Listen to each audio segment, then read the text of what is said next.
So this year when I got home from work, I tried riding, did a race, went trail riding one time. My hands hurt so bad I couldn't hang onto the handlebars. Turns out I got carpal tunnel. And this Friday I go in for surgery, but it took a while to get to that point. So to keep myself busy, we've been wanting to take our cargo trailer and turn it into more of a toy hauler. We had it set up to where it worked, but this is something now that we can go off-grid for an extended weekend and be very comfortable in it. So that's what I've been working on. So this is an 8.5 by 20 V-nose, and I got my electrical hooked up. This is one that I put on when I first got the trailer, and it's abandoned now, and I didn't want to take it out because I didn't want to have to try to patch something. So this is my 30 amp electrical hookup. This is a hookup for city water. If I'm dry camping, I've got a fill here that goes to a 21-gallon fresh water tank. My propane with a V-nose, it's really hard to find a place to mount the propane tanks. So I've got this set up with a quick connect system. So when I shut everything off, I'll do the quick connect, pop this regulator assembly off and cap it, and everything's out of the way for traveling. I've got an additional quick connect here for a future cooktop that I can set up outside the trailer here. So as you go in, you step in, we got the kitchen area on this side, living area and garage on this side, with a bathroom here. This lower portion down here is just set up with curtains now. This is where all my plumbing, water storage, waste storage for gray water and all that is. I will eventually work some shelving in, but I just didn't have time to do that. So we've got a 2-burner cooktop here with a nice glass top that flips up out of the way. You turn that to turn it on. Gas cooktop. Very convenient. With the limited amount of space, we wanted to go with something smaller, and since it's just the two of us that camp in this, that worked out perfectly. Got a small bar sink with a kitchen faucet in it that has the wand, and then I built in storage into this corner for all of our daily use dishes. We've got baskets for miscellaneous kitchen things. Got a 110 outlet here. This is a light switch. It's just a touch that turns on the lights in the kitchen. I've also got one for the main living space. So we got the light switch for the main living space. Again, it's just a touch. I got my main battery disconnect up here. And then the blue switch, you can probably hear it, that turns on the water pump. The red turns on the water heater. And then once you turn on the red for the water heater, if you look over here, this is a control for the on-demand. You can set your temperature to whatever temperature you want it to run at to get your hot water with that. So we got a small microwave. Everything's bolted down. So it'll travel. Same with the fridge. I got a mini fridge. Again, we're only using this for a couple of days at a time, so we didn't need anything larger. And I've got a small RV furnace in here. Keeps this thing very comfortable. And then storage up above with some keeper bars in that we'll put things in. It's just a water closet, so it's just a toilet. And again, we've got a switch, light switch, just like the others, where you just touch and it turns the light off and on. Underneath this floor is my black tank, and right underneath the furnace is my dump valve for the black tank. So everything, I've seen a lot with the cargo trailers where they put all their black tanks and gray tanks under, and some of the places I take this, I didn't want to be causing damage, ripping it out, whatever. With some of the motorcycle races that I go to and national forests that I go to ride in with my motorcycle, I didn't want anything down underneath. Also, I wanted it up in the heated space because when I race in the winter times, there's a lot of times it's down in the 20s overnight. I don't want that exposed to the freezing temperatures. I wanted it up in the heated space. And then what I did, trying to save space, because these trailers are not that big, what I wanted to do is I was going to have to push this wall out another couple of inches to get my drain for my gray water from the sink past to go in and tie in.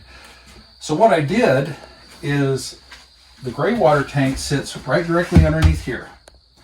And what it does is it drains into the very top of the black tank. So when I go to empty everything, I dump the black tank, then I can open the gray tank and let that water flush the black tank. And then I didn't have to try to find a room for plumbing. It seemed like an efficient way to utilize what I had. This cabinet is all my electrical. From here down, it's 3 batteries. Each battery weighs 125 pounds, 200 amp hours of power. Very large. That gives me a lot of power potential.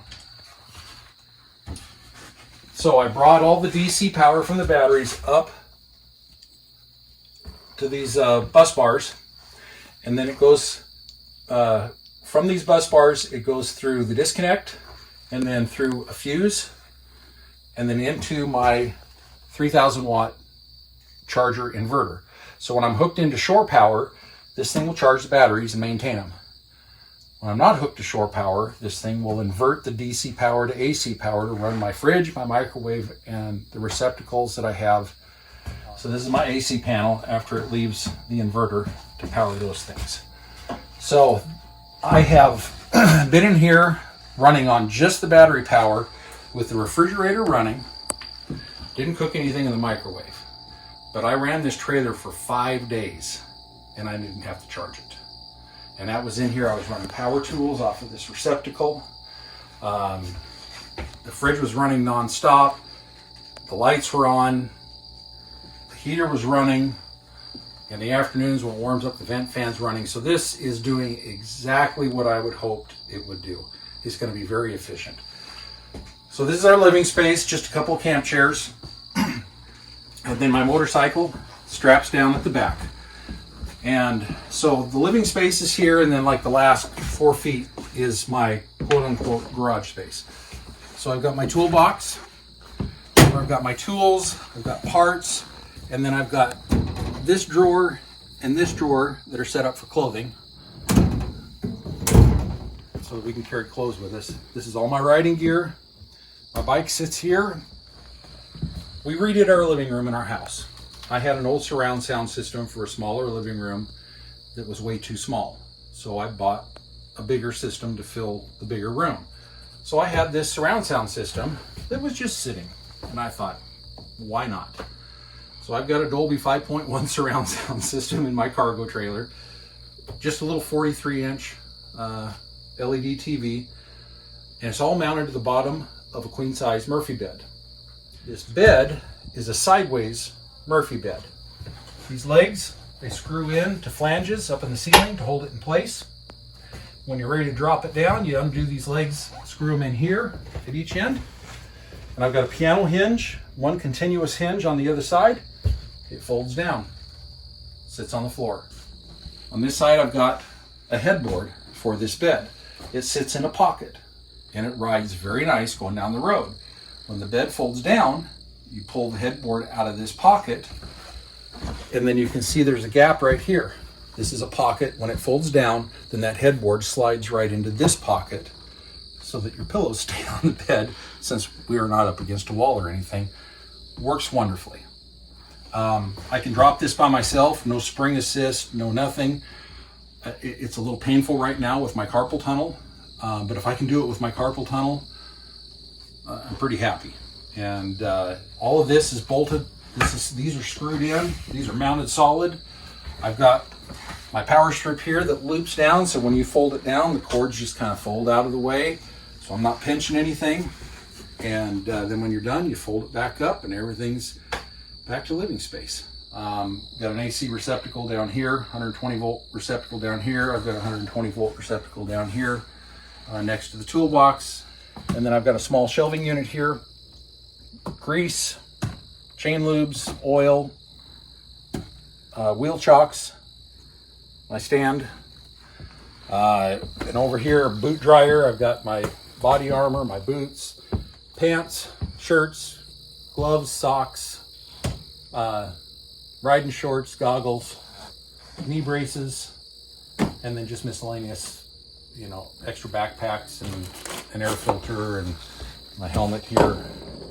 Gas can sits in a holder right over here. I don't have the gas can in right now, but it sits right down in that square holder when we're traveling. So for the flooring, initially I'd done everything with deck paint, but I found that I was having to touch it up all the time and it was hard to keep clean. And so we went and got some luxury vinyl tile from Menards. Cheapest stuff basically they had to sell. So if it doesn't last, that's fine. We can do something else later. But this sweeps up, cleans up, looks good. It's really done well. And I went ahead and when I put it in, I went ahead and pulled my D-rings, laid the floor, put the D-rings back in, so I still have access to those. So I've got two of them back here. One of them's buried underneath the furnace for the bathroom. And then I got another one at the front door, but I do have D-rings for tying down if I need to. I can take everything out of here. I still wanted to have a cargo trailer that I could use as a cargo trailer. I want to be able to haul lumber, sheetrock, building materials, you know, whatever. So I can put 4x8 sheets of plywood. I can put 4x12 sheets of sheetrock. I can put 16-foot lumber in here and still carry all that if I'm not using it as a camper. And so I'm very happy with how it's turned out at this point. And all we need to do now is field test it and see how it works.